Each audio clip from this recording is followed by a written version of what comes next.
Hey guys, it's Eric with Bricksville. So today we're going to be reviewing set number 71016, the Simpsons Kwik-E-Mart, and we're going to find out, is it still worth it to pick it up today?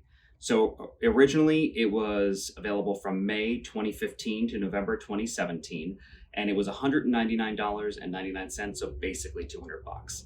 Now, if you want to pick it up used, it's going to be between $400 to $500, depending mainly on whether it still has a box and a manual and what the condition of those are. If you want to pick it up new in box, sealed, it's going to be between $600 to $650, depending on, again, the condition of the box and where you're getting it. So let's find out together how it is. So with the box, it's a highly attractive box if you're just walking down the aisle. A lot of yellow on the top from The Simpsons. They did the little studs, but then they threw eyes in there. And the front of the box kind of tells the basic story of the Kwik-E-Mart, but then the back, to flip this around, has a lot of details and just funny things that you can do. It lets you see the inside of the Kwik-E-Mart and even some of the ways that they build the different sections and items. And this would definitely, personally, make me want to buy it back then. So the minifigs are probably one of the highest highlights for this set. You have Chief Wiggum, which what makes him unique to this set is the donut frosting on his lip and on his uniform. Then you have Snake Jailbird, where he actually has a little snake tattoo on his arm. Then you have Apu, who is unique because of his uniform outfit. Then you have Marge Simpson. She's pretty standard to the other ones that they did in the collectible minifig series. Then you have Homer. Nothing too special here, but I mean, a good mold. They did a good job. And then Bart Simpson, which again, nothing really too unique. He has a paint can here, which you'll see how that's used later. So now we're looking at Chief Wiggum's car. It's kind of a standard shape for a police car, but really nice match for the Simpsons. The top lifts off here, so you can access the inside. But honestly, it's very difficult to fit the minifigs in like this. You almost have to, because of the way this curves in, you almost have to build them in and build them out of the car. I'm not sure how I would get Chief Wiggum in here without taking the windscreen off. In the back, there's a trunk, which you can throw his truncheon in. But I actually want to disassemble the top here so I can show something off.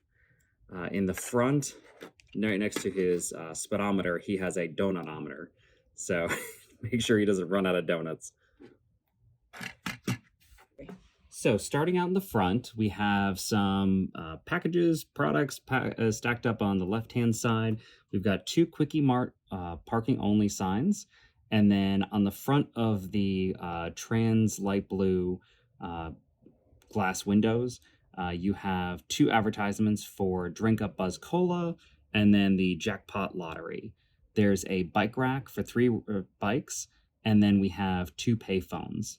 The sign on the top, which is built into the dark orange roof, which looks really nice, you have the Kwik-E-Mart sign. The Quick and the Mart are both stickers, but the E is actually brick built, and it's pretty solidly on this roof. It ain't going anywhere.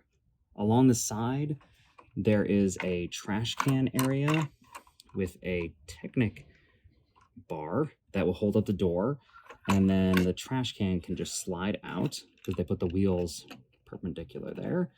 And then inside, you have 2 trash bags in black. They actually use the Santa bag for that. And then following along the side, we have Bart over here being a brat, spraying El Barto on the side. And then there's actually a bunch of signs which are references to different things, which we'll see more later. In the back, you have an advertisement for the Leftatorium, which is the next right, which is a funny joke, and then, at least for me. It's got the mouse hole there. And then inside of the back door, which says employees only, you have a mouse with a piece of cheese and then some shelves in there. Nothing on there, but they're there. On the side, you have a drainage pipe and then a poster for Spider-Ham the musical. And finally, you have Springsfield Seafood with 50% more fish eyes. So gotta watch that radiation. On the roof, it has 3 different skylights, a AC condenser, and then a little garden that Apu's growing vegetables and other foods for the store.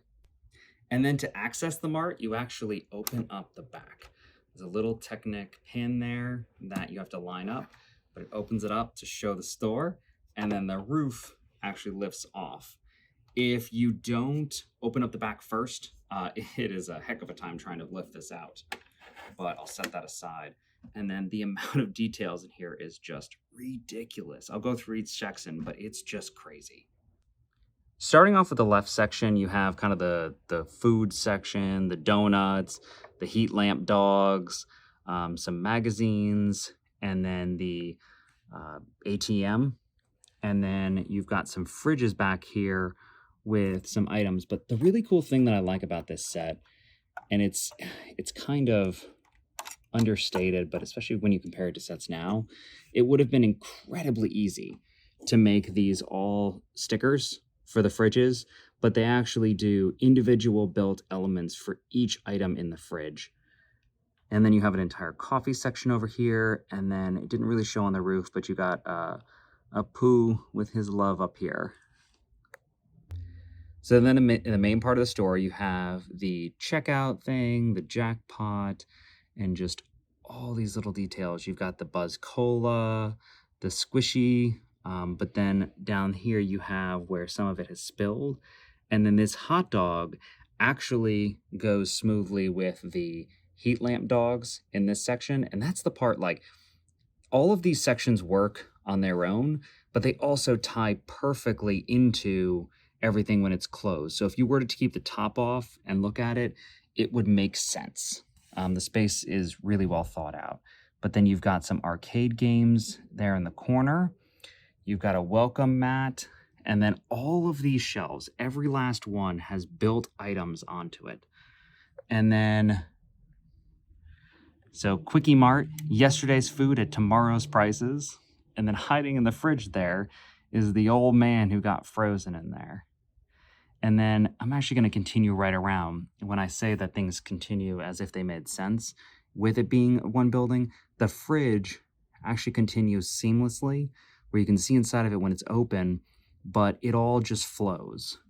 And then in this side, we have a vent area up here, which, to be honest, I don't really know what that's for. Maybe somebody could tell me in the comments. But then this is the other side of that back door that we looked at, with the mouse and the mouse hole. And then we've got a big stack of power sauce. I actually wanted to take out a few of these printed tiles that are in there. Different magazines or cards or just things that fill out the world. And then I didn't build it out of here, but the dog food package right there. And now I closed up the entire shop to show how everything flows when it's not open. And that hot dog I was talking about earlier is actually hidden underneath the counter there with the ketchup and mustard next to it. But that level of detail is not something that's found in a lot of sets now, but is something that honestly I see a lot in people's own creations. This set's amazing. The level of detail, which I mentioned before, but it's astonishing. The printed tiles, the custom molds for the heads, just all of the work that went into it, in my opinion, makes this set still worth it, even at current prices. If you're a fan of The Simpsons, this is a must-have set, and honestly, in my opinion, even above and beyond The Simpsons house, which we'll review later. But this set, I think, is the pinnacle of Simpsons Lego. Thank you for watching. Let me know what you think down below if you have this set or if you want to pick it up. And don't forget to like and subscribe and share this video so that we can keep our channel growing. I'll see you next time.